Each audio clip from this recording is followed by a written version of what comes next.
When you don't take time to look at it through other people's eyes. Take some time and reflect on what you believe in your soul. Cause that is the key to life. You gotta let the negativity go. Welcome to another episode of the What the Fox podcast with your hosts, Lindsey Fox and Amber Ross. We have a very apt topic today since this is Valentine's week when this episode will be airing. And we are going to chat a little bit about love, societal expectations of love, and perhaps what we're led to believe real love looks like when it really doesn't. I'm looking at you, social media. Oh my gosh, right? Oh my gosh, social media is the biggest faker out there. I tell you what, we think that people are living these glorious lives, and it is nothing like that in real life. Well, and I choose to believe and look at social media very much like a highlight reel. So like you're going to take your best moments, you're going to take your most fun moments.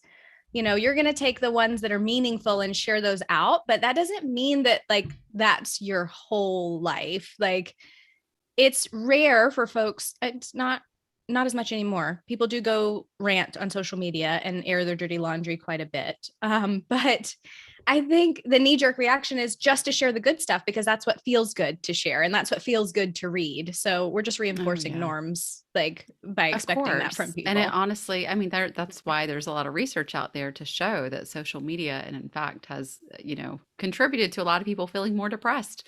People look happier on the outside, yet they're feeling more depressed on the inside. So I hear that. I definitely hear that from my clients quite frequently, where we coordinate times where, they have their app shut down at certain times so that they're not getting hung up on it and that sort of thing. Yeah.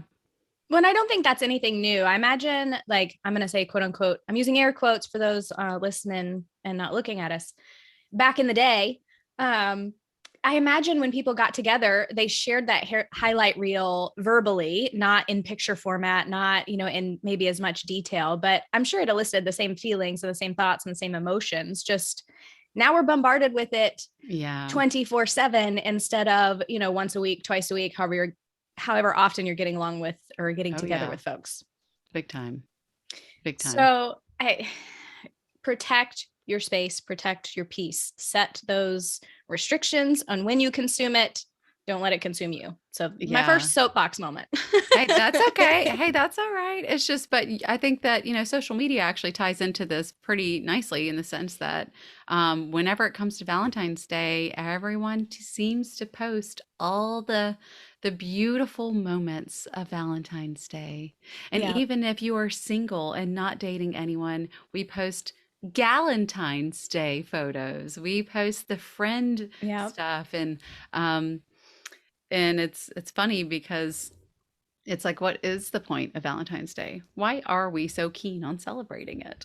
Right. And and why do we feel like we all have to celebrate it the same way? Like, so you can celebrate things and not do it in such a way that agrees with everyone else. So I'm going to give you an example. Eric and I, obviously, my husband and I have been together a long time, been together since high school, happily married. Amazing. By the way, that is so rare. I mean, like truly, whenever you even just said that, it's like, that is so rare to come across nowadays, at least with people in our age bracket. It is so rare to meet someone who is still with their partner from high school. So it's like, clearly y'all are doing something that works. And yes, on social media, we see the happy-go-lucky stuff, but a good marriage requires hard work. Hard work. And I mean, I like to say that we have a growth-oriented marriage. So like, we're not focused on the easy, the quick, any of that. We're focused on like attending marriage conferences together and doing the work and finding, like, you showed me table topics, and we've moved that into our little toolbox of how we communicate with each other and how we interact. Cool. That's so cool. I'm glad that y'all found that useful. I think they're so cool. But it's so nice to have an involved partner like that, It is. But I'll tell you, we don't really celebrate Valentine's Day. Like, it's not Valentine's Day is not a big deal in our house. We celebrate it for the kids. Like I'll get them a joke book or, Sure. we'll do Yeah. something and we'll spend time together. But like we usually try to in January or February do a vision hike. And like that might be our Valentine's A, outing. a vision hike. Would you like Yeah. to educate us on what a vision hike is, Amber? It That sounds sounds, super It sounds super fancy and a little bit woo-woo, and I acknowledge that, and I'm cool with it. But Amber, that's part of just who you are, and I love It you. is. It is. It is. So, usually at the beginning of the year, we try to do a vision hike where we have somebody watch our kids, go out, find a hiking trail, either one we've tried before or one we haven't, and just spend some time talking and walking. And it's a good time to just kind of disconnect from the distractions because um, parents of littles know that it's really challenging to have an in-depth conversation that makes any sense when you have small children around because there's interruptions and there's questions and there's trains of thought that just kind of get right off the rails. Yeah. So we try to separate ourselves from that and spend a couple of hours hiking and talking about what we want the year ahead to look like. What do we want to do more of? What do we want to do less of? What big, hairy, scary goals do we have in our careers or just like planning together, not with calendars, not with spreadsheets, but That's just amazing. sharing like goals. It's nice. We've been doing Amber, it a that's couple of years. amazing. That's amazing. Like, you guys, are y'all hearing this shit? It actually does exist. It does exist. And oddly enough, it's something I saw on social media that someone did. And I was like, what a brilliant idea. Like, we're doing that. I don't care what else happens or when it happens in the year, but what a great way to start the year off and be on the same page. Yeah. Well, doing those check-ins, it's Yeah. just like how, you get your oil changed in your car. I feel like a marriage or a relationship, married or not, is the same way. You have to kind of do that check-in. You got to do a little bit of an inspection and see how things are working and, kind of tweak the things that need to be tweaked or refill the things that need to be refilled. Yeah, absolutely. And I mean, that assessment of, hey, what went well? What didn't go so well? And how do we level up this year? Like, how do we do more of the things that went well? Because no year's not going to be perfect. No relationship is going to be perfect. No, no. And that's not our goal. Which Our goal is just to be together and to be sane and to do more of the things that spark joy. Absolutely. And, whenever you're saying no relationship is perfect, it's, that's what today's episode is really all about is this idea or conceptualization of fairy tale love. Yes. And, since we were young kids exposed to all the Disney movies that show Love you, Disney. I don't love you, Disney. I am not a Disney person, and I have Yeah. definitely had a lot of shade thrown at me over the years for it. But I just have never been a big Disney person, and I think it's because of how unrealistic the standards are that they push on society to young children, no less, to like grow up and kind of, granted, let me, shout out here. They are stepping up their game and trying to become more culturally aware and informed and, changing their approach a bit nowadays. But, Yes. just for all intents and purposes, I've just not been a big Disney fan because it does kind of push this idea of like, toxic codependency and like, where's the man to come save me? Oh my goodness. Yeah. Like, Mhm. please help, I'm drowning, save me. It's just like, what? I can explain a lot of my early relationship fails because of what I saw on movies and TV and like that idea that it was someone else's job to save me and it was someone else's job to make me happy and it was someone else's job, Right. To relieve my disappointment and my stress. Right. I mean, if cancel culture wants to get a hold of something, why aren't we getting a hold of this? Like, Oh, they are. They are. Yeah. There was a whole big thing last year or the year before. And I think part of that is why Disney has changed some of their tactics and why that's opening up a little bit. So, but we digress. We're not going to go Yes. down the rabbit hole of Disney and all of the things no, there. it's just what we're exposed to, right? Yeah. And the it plays ideas. into every aspect because as you're a kid, you look around to your parents, you look around to people you know, you look around to TV, movies, social media to Yeah. see examples of relationships. And if all you're ever exposed to is that fairy tale of, 2 dozen red roses on Valentine's Day at some epic, amazing dinner sourced from this high end restaurant and all the things, like that's what you're going to expect. And that's something that in our house, we're hoping to not to teach our children to look forward to. Like, not that there's anything wrong with that. And like, if that's how you choose to celebrate, you do you, boo. But for us, it's more of a spread out through the year, showing someone you love them, not putting so much emphasis on one day. That's right. Um, Showing up should be a daily thing. We're not doing it yes. one time a year, right? You need to show up and be there for your partner daily. And, some days we might not have as much energy and the other partner does. And it's about showing up for your partner and doing your part. That's what a real relationship, healthy relationship looks like. And in the Yeah, fairy it's tales, teamwork. fairy tales don't really illustrate that. Fairy tales do kind of depict that sort of instant gratification of, maybe I swipe this way and I find this guy, well, go on to, or girl, whatever, and go on one date. And then if we have the chemistry, then clearly I'm meant to be with this person and I'm going to latch on as quickly as possible, probably scare the guy or girl away very quickly, mind you.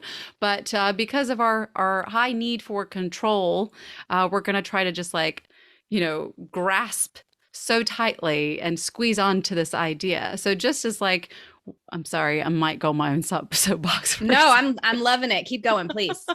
but I'm just thinking just how we talk about how men may objectify women, I do believe people can objectify other people with regard Yep. to their fantasies.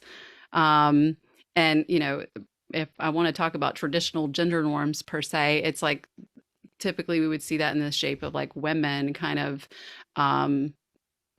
putting their fantasies on other men to kind of fall right into the pattern of jumping right into an immediate relationship Yeah. after the first or second date and fulfilling all of these unspoken fantasies because you're supposed to know what we want.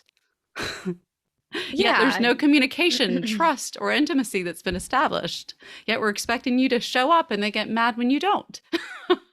Yeah, it's the communication piece for me. Like, if you don't speak it out loud, it doesn't exist. Don't expect me to read your mind. Don't expect me. And that's for friendships. That's for intimate relationships. That's for the whole gamut. Yes. Because we Stating our can't. needs is hard, though. Stating our needs and learning how to identify our needs, learning how to state our needs, those are very hard things to do. Yes, and it's also a challenge to learn how to receive that information and not take it as, here's a list of all the things you're not doing right, or you're not doing good enough, or you're not showing up in the right ways, instead of hearing, well, those here's are all you the statements. Yeah. You statements are definitely going to make us feel super upset for sure. So for those who are listening, you statements, that's not a great way to stating your needs. Your needs start with I. Yes, it's true. It's true. Yeah. Oh, no, go ahead. No, Give go an ahead. example. It's okay. I was just thinking maybe, I don't know how much we want to get into the different love languages here, but we all have different love languages. And for those who are not familiar, Gary Chapman has a wonderful book called The 5 Love Languages. But we all have different ways of receiving love and how we feel seen and heard. And maybe for, and just to kind of run through them very quickly, there's, gift giving, there's quality time, acts of service.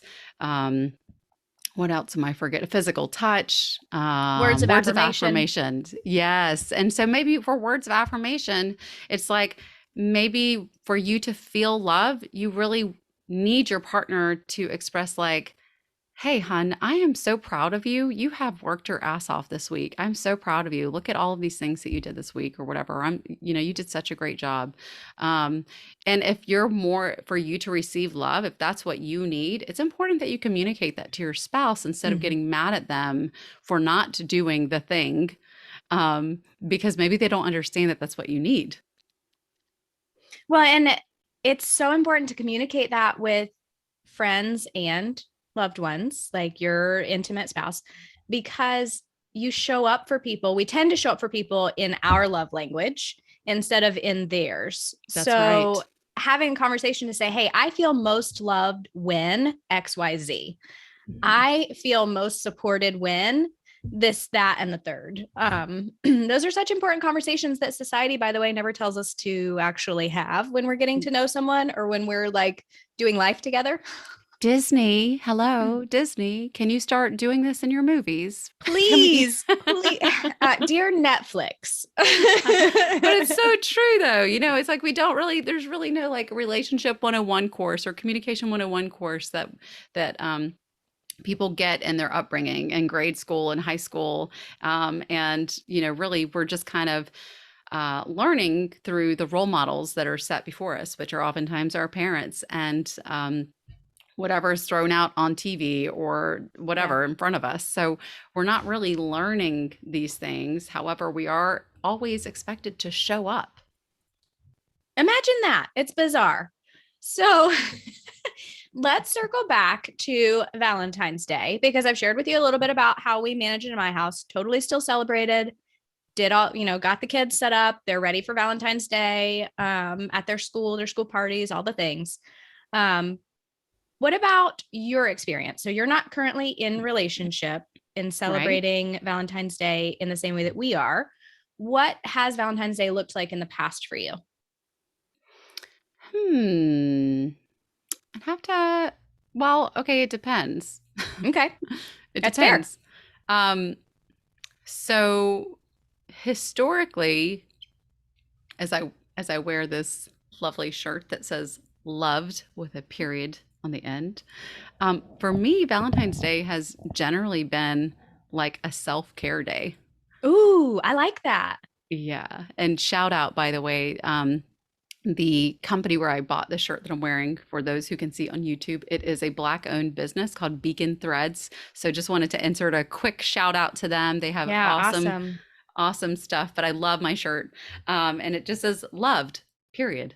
Period. End of And story. Full stop. yeah, that's right. And so honestly, for Valentine's Day, I think it's, just full disclosure here. I have since broken a ton of toxic traits, patterns, belief systems, which is ultimately what inspired me to, move forward with the podcast route here.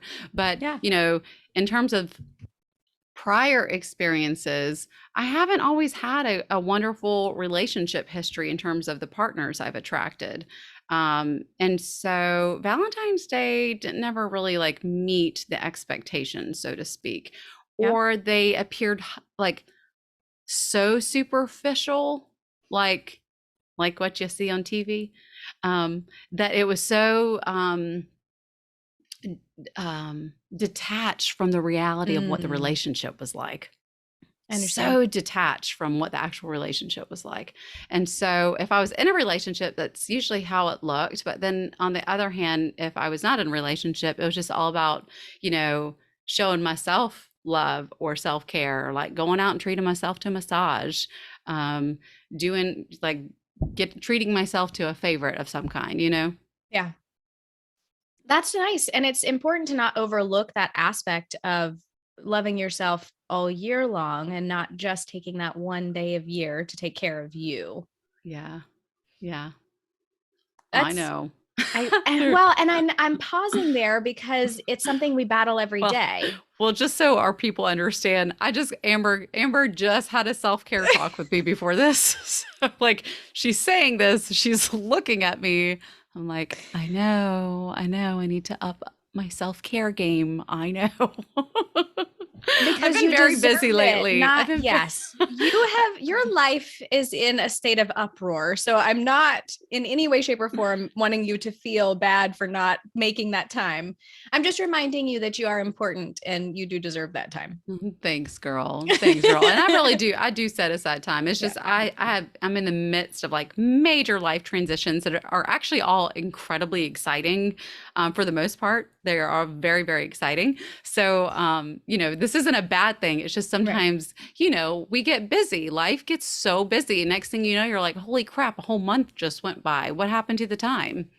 Yeah, or So even, yes. hey, it's 2:00 in the afternoon. When's the last time I ate? Oh yeah, I definitely just got definitely Okay, just no. got called out on that one. Hey, I love you and you know that. Speaking of like that story tale or fairy tale or kind of looking one way on the outside and feeling another way on the inside kind of Mm, idea, you do have a Valentine's Day story that fits the bill of what society expects you to be excited to experience. So it's I would true. like for you to share a little bit about that because I'm intrigued. I might need you to walk me through this process. There's because I'm not comfortable going into the full Yeah. scope of the entire story for a lot of reasons at this stage. Well, yeah, But and yeah, so good. You share what you want to share. We have no yeah, expectations here for you to yeah. So divulge your whole life. well, maybe one day. I can definitely feel a book coming in my future. I can tell you that. I I got can't wait. plenty of content for a book one day. But yeah, so I personally have always loved Valentine's Day. I've always loved Valentine's Day because again, it's just kind of like it's like a holiday that validates that I am just gonna love myself. Yeah. But whenever it comes to relationships, I have generally felt like it has been a letdown. And I just want to insert a little cliche statement that I learned a lot from when I did first hear this. And so maybe it will resonate with some of our listeners here. And that is that expectations are premeditated resentments. Ooh. Ooh, that Ooh, just made the hair on my arm stand up. I did not like ooh. that. Powerful words. Powerful words. Expectations are premeditated resentments. So let me talk to y'all about Valentine's Day. Please do with a lead in like that.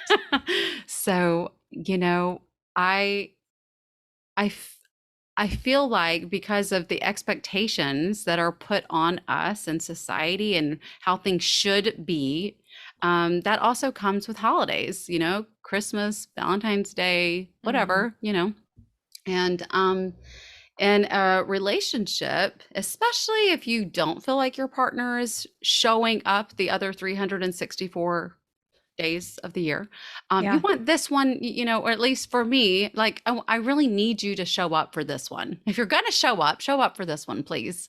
Yeah. um, and Here's your so, chance. yes, please, right. If it's not Christmas, then maybe make up for it on this one or something. Yeah. Um, so I think number one, that was faulty thinking on my part. So I need to Yeah. own that. That was faulty thinking, and also expectations are premeditated resentments. So in the context of relationships, having this expectation for a person to show up when they historically don't show up, yeah, Yeah. well, you're setting yourself up and the relationship up to just be a flop, you Well, know? and specifically if you didn't communicate to that person, hey, I want Valentine's Day to be special. Help me That's out. right. Yeah. Absolutely. Well, I was pretty, in general, I am typically open in communicating, but yes, Yeah. for the sake of this conversation and for people, absolutely. It's very important for you to state your needs. And the other life lesson that goes along with this is that when someone shows you who they are, believe them. Yeah. Believe them. If they are not showing up, when they show you who they are, believe them. Stop trying to make excuses. Stop trying to, rationalize and justify and give the benefit of the doubt over and over and over. Because at the end of the day, if they're showing you who they are, believe them. Yeah. Decide if you're going to accept it or not and make a decision accordingly. um, Yes. so maybe I'll start with just saying those are two life lessons that I feel like I need to just like interject Yes. here Yes. with this. But actually, my ex-husband proposed to me on Valentine's Day. And Which a full stop. Hold on just a sec, because I have information that y'all are not aware of yet that your ex-husband dismissed Valentine's Day as a holiday that was for capitalism. Yes? Yes, correct. And Okay. like, frankly, like, hey, like he's not exactly wrong about that, Right. We're not but going to debate that, but then chose that day to express his wishes to marry you. yes. Okay. Okay. You can Confusing. continue. It's a little confusing. I too felt incredibly, incredibly confused. So Valentine's Day is here. You have been with this man for about 2 years or so, right? A few years. Give or Yeah, I take don't a know. few Yeah. years. Um, did this proposal happen at lunchtime? No, no, Amber, it did not. No, This Amber, is it did not this is happen the at part of the lunchtime. story. So, full disclosure, Lindsay and I chatted a little bit before this so that I could understand some bits and pieces of her history. And the part that I was blown away by is that you spent an entire day not hearing from this person on Valentine's Day and not really knowing what was going on or what plans were made or any of this nature, right? That is correct. Yeah. Yeah. Didn't have any known identified plans other than just waiting at home, waiting for my honey to show up, waiting for you to come home, please. Like the good princess you were. That's right. Very much was a Disney princess in the white picket fence house and the cave Friend, house and kind of I you've was got just Rapunzel vibes. So, I mean, I'm here for it. yeah. I was Okay. sitting there waiting at the top of my, castle waiting for someone to come save me and there he is And showing here up he at is strolling in after dinner time, but with dinner from a nice restaurant, right? correct. Yeah. Yeah. Okay. Takeout. So, a fresh order of food and flowers with a teddy bear attached, which, if anyone really knows me, that's not really my thing. Not really my thing. Teddy bear's not it. Got it. No, Noted. no. I mean, don't get me wrong. I actually do have a teddy bear I absolutely love, and it's one that I bought myself. But no, I digress. I don't want a teddy bear for Valentine's Day, and anyone that knows me should probably know that. Right. And if it would frankly go to my dog. So I was going to say, Lulu might love that teddy bear. yes, yeah. Okay. So tell me what's going through your mind when this man, whom you're in a relationship with, shows up in the dinner hour ish with nice takeout, with roses, with a teddy bear, but you've not really heard from him all day. How are you feeling? Like, what are you thinking in that moment? Oh, girl, I was so fucking mad. You're like, yay, you're home. And also, let me- hey, like what the sorry. Yeah, I guess we what the should that's- fox? Yeah, what the fuck are you doing here? No, I really was. I was like, what the hell, man? Because I had gone, the entire day and it was, it was like later in the evening. I would say probably I can't remember to a T, but we're just gonna shoot in the dark and say like 8 p.m. So, the whole day went by, and at this point, I'm Yeah. hungry. So now I'm hangry, actually. I'm more like hangry because I hadn't consumed food. I didn't cook food. I Yeah. thought maybe there would be plans or something. So we lived together. It wasn't like we lived in separate homes. We lived Right. together prior to getting married. So, that was just for him to show up. I was glad that he finally showed up, but also was like, hangry and like really what the hell, I could have gone out and done my own thing today because again, Valentine's Day for me historically was like my self-care day. And so hello, red flag, right? When you start to give up your needs, Yeah. right, when you realize your needs aren't getting met but you're still not going to meet them yourself, so you're just going to rely on and bank on the other person to show up even though they like kind of Have make it proven clear. that they're not going to, right? Right, right. So, just full disclosure here, like again, this was my bad in a lot of different ways because he did end up proposing and I said yes. You did. So you're in your house, Valentine's Day. He's got the roses, got the teddy bear, presents you with a very pretty ring. And Yeah, I actually thought it was a joke at first because I'm like, the fuck? I mean, you just showed up. You just showed up at 8 o'clock at night. I'm hangry. I need food. Yeah. And you're Here's trying to get, here's a note. Proper care and feeding of Lindsey and Amber. If you're gonna ask life altering questions, please feed us first. make sure we've Like had some food. make sure we've eaten. And this, and in my, I like, I really love a really good margarita. So, you mean that also is like a nice lead in too. Yeah. Um, but I was definitely taken off guard just because I'm thinking like, he hates this holiday. He hates this holiday. Why are you proposing on your least favorite holiday of the entire year? And Um, in society's standards, like you should be blown away, like right off your feet. You should be so honored to have like this show of affection on this very special day. yes, but I think it had already failed Yeah. because I had expectations that became premeditated resentments Yeah. leading into this. I was hangry. Never a good start. And yeah, I was also sort of like, I actually wanted to take a moment before answering because I didn't really know how to respond. Right. Yet I know how I was supposed to respond. Yeah, that's heavy. Like that weight of expectation. Mm.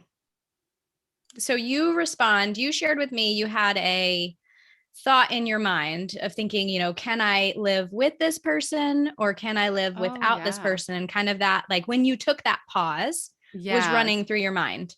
Yeah, that was my question. That's a good point. So, in my mind, when trying to answer this question, before saying it out loud, in my mind, I asked myself, can I live with this person for the rest of my life? And then I was like, scratch that. I don't think that's the right question I need to ask myself to answer this question. And so I asked myself, can I live without this person Mm.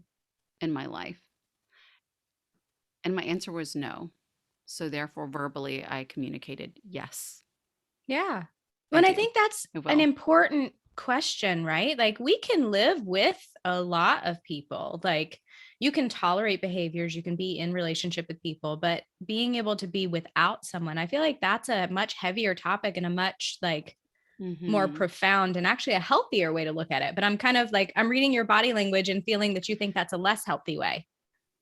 Um, I I do, Yeah. in the sense that when I reflect on my personal story, Mm. which has not been shared in full as of this point, and I think about all of the generational cycles that I have broken and things that Yeah. I have overcome, I know that I historically had an issue with getting into toxic relationships with a lot of codependent traits. I understand. And so when I think about the question, can I live without this person? I feel like it's really just kind of feeding Mm. that toxic codependency because of course the answer is going to be no, I can't. Right. I'm not me When without this person, or I'm not enough without this right. person. I can see that. Yeah. That's right. And so I think that that was not the right question in the moment. And in fact, if I was really honest with where I was in that moment, if I had known now what I Oh knew then, gosh. Well, yeah. If we whew, knew now what a we lot knew a, then. a lot of stuff, right? Hindsight is hindsight for a reason. But yeah, things would have been very, very different at that time, Yeah. 100%. But I did say yes, and there was a lot of mixed feelings around saying yes, in the sense that I didn't necessarily want to get married, Mm. but I didn't want to lose the person. Right. And that's a hard situation to be in because society tells us we can't say no when someone proposes, right? Like it's not that you Right. can't, but you're more or less, if someone goes out and buys a ring and gets down on Oh, one knee and proposes to you, like you typically don't ask a question like that if you don't already assume the answer is yes, exactly. right? Exactly. Yep. Absolutely. And I honestly, I did feel a lot of pressure to give an Yeah. answer in that moment. And I did. I mean, I did say yes. Um, but I still felt incredibly confused. that entire night, the whole next day, that whole following week. But there were a number of things that kind of took place in this proposal as well, because, the fact that I am from down south and he is from up north, there were some cultural things going on there, because honestly, regardless of what I wanted and how I felt, this is an interesting little side note, is the fact that, regardless of my personal needs and how I felt in this moment, my first thought and words that kind of came out was, wait, did you ask my dad? Did you seek permission or approval from my identified father figure to Right. to marry me? Yeah. And his response was, Oh my God. Well, there was no verbal response. His eyes got like really big, like, holy shit, was I supposed I to do forgot that? something. Do people still do that? Yes, right. And Yeah. I don't, on his end, he didn't even think that was like, what? Why would I do that? And I was like, well, we're not saying shit to anybody until you call my parents and see what they say. Right. We're going to need to check that box first, please. Yeah. And if you're from the South, you understand that tradition Yeah. is still very much alive here. In fact, Eric called my parents and asked them for their permission before we got married. And we had been together Hello. for Sorry. no, Sorry. go I ahead. just had a big in my brain. I was like, hello, we see this on The Bachelor, guys. Like, hello, nationwide. I'm thinking like maybe it's not just a Southern thing, but on The Bachelor, think about it. You've got like the you meet the parents, the Bachelor, Bachelorette has the few Friend, these are contestants all go to the lost on house. me. Yeah, well, they have you go to the house, you to meet the parents, and then they ask, "Oh, I'm so in love with your child that I've known for 2 months. Can I marry them?" And it's like, it's Right. interesting because it's something that is depicted as like normal, even though they're in fact living out this like polyamorous lifestyle on national television. But Right. So in that instance, like the word that comes to mind is asinine. Like I just I cannot. I do not watch Bachelor or Bachelorette. Like I don't watch TV in general most of the time. But it's interesting to me that in that situation, someone you've known 2 months, and I'm not saying you can't fall in love with someone in 2 months, but surrounded by the fanfare, surrounded by all of the organized events and stuff like that, I find it yeah. a little challenging for my brain to believe. But it's reality TV, Amber. It's real. Reality that makes it real. Yeah. That's a topic for another day, my friend. So you obviously things have changed for you, your dynamics. You are presently like working through big life changes, which we already mentioned, and kind of severing some of those ties and moving on with your life. But from the outside looking in, like your relationship likely appeared textbook and fairy tale-esque and very what was to be expected as far as social norms, right? Like if someone were to look at a social media file of your highlight reel, it would appear normal. It would appear fun. It would appear like something we want. Sure, I would say for the sake of this conversation, yeah. Yeah, it probably did look pretty normal. I mean, people frequently had questions about our relationship as a whole because, we are or we're not together anymore, but like Obviously. we were and are so different. Yeah. That was like definitely an outlier where in terms of our personalities were so incredibly big, bold, and different. Yeah. That it was kind of like, how could such different people be connected? So there were definitely questions in that sense, but I do think in terms of, for all appearances, yeah, we checked all the boxes. So just tying this back to if you find yourself in a situation where you're in that relationship, you're in a situation where you're presented with that question, you don't have to adhere to society's rules and say yes to that if you don't feel like that is what's right for you. And you also don't have to look at other people's relationship in a way that makes you think that they have it all together or they have it perfect and that's what you want. Like society's hard and looking at relationships are hard and you're not seeing the work that goes into it. You're not seeing the behind the scenes conflict resolution, any of that. Right. So we're not getting a full picture. And I know even here, like we've not shared your full story. I'm sure at some point in time that will happen and it will be groundbreaking and earth shattering. And It'll be like, epic, Amber. It'll be it's epic. gonna be epic. There's gonna have to be margaritas. It's gonna be epic. I can tell you that It's going to much. be But epic. But I think we've brought up a lot of topics that kind of break down that social norm, right? That break down that idea that there is perfect fairy tale love. That doesn't exist. And I hope that the message you hear today is like, if you're seeing it somewhere, you think it's perfect, you think it's fairy tale, you think it's not what you have, like, take a step back, because if you're that's looking right. at someone else's relationship in that capacity, like, you need to do Mhm. some heart work, because that's not healthy. Absolutely. Yes, absolutely. You need to do the work. And I honestly, that's the main thing I would say to anyone is that I do find, especially now with my with hearing my clients, whether it's like through therapy or life coaching and stuff like that. I mean, I do see a pattern with a lot of different clients where they get out of a relationship and they're just so eager to jump into the next relationship.